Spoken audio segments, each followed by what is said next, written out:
Doctors in Japan's second-largest city say they're struggling to cope with an influx of COVID-19 patients. Hospitals in Osaka are running out of beds and ventilators, as exhausted medical teams warn of a system collapse. The city is bearing the brunt of Japan's fourth wave, accounting for a third of the nation's death toll in May. Just 14% of the prefecture's COVID-19 patients have been hospitalized, leaving the majority to fend for themselves. Doctors are now warning of an impending disaster if the Olympic Games go ahead in July. Yuji Toda is a director at Kindai University Hospital.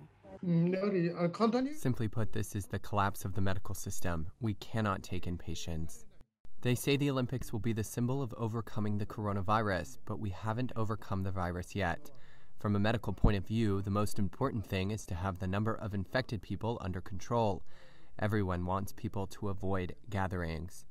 Japan has one of the lowest vaccination rates of any major developed nation. Only about half of the country's medical staff have completed inoculations.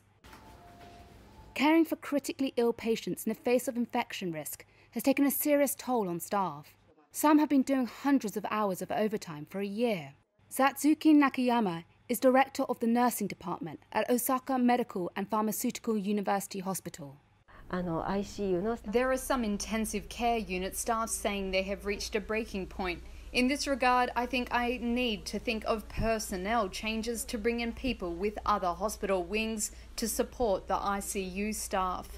Japan's surge in COVID cases is being driven in part by the UK variant of the virus, which is considerably more infectious. In the week leading up to Thursday, there were some 3,900 reported new infections. That represents a more than five-fold jump over the corresponding period 3 months ago. Much of Japan, including Tokyo, is under a state of emergency, which is expected to be extended to June.